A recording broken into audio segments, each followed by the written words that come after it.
কচি ঘাস এনেছি মাঠ থেকে। ইস, রহিম আমার কত যত্ন নেয়, ইচ্ছে করে ওর সাথেই সারা জীবন থাকি। তুই জানিস, তুই আমার সেরা বন্ধু। খেলতেও তো তোকে ছাড়া ইচ্ছে করে না। আমার ইচ্ছে করে সব সময় আমি তোর সাথে খেলা করি, তোকে খাবার খাওয়াই। রহিম, রহিম, আয়, একটু কথা আছে। জি আব্বা, আসছি।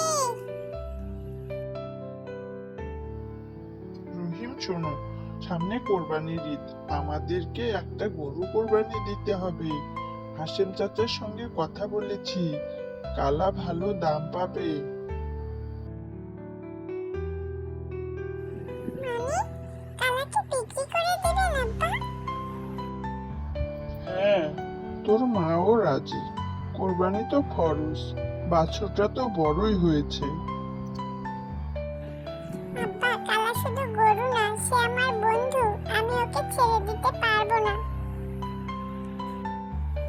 কালা, আমি কিচ্ছু করতে পারছি না। আমি তোকে খুব ভালোবাসি।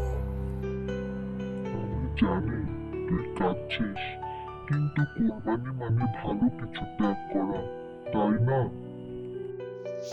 ওস্তাদজি, গরুটা দেখি, কালাটা তো বেশ মজবুত। হ্যাঁ, এই গরুটাই দিব ভাবছি। তোমার ছেলেটার চোখের দিকে একবার তাকাও, সে তো গরুরকে ভাইয়ের মতো দেখে।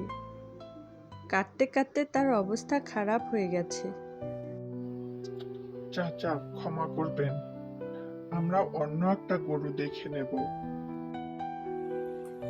আমি কালাকে ত্যাগ করিনি, কিন্তু আমি শিখেছি ত্যাগ মানে হৃদয় দিয়ে ভালোবাসা দিয়ে আল্লাহর জন্য কিছু দেওয়া।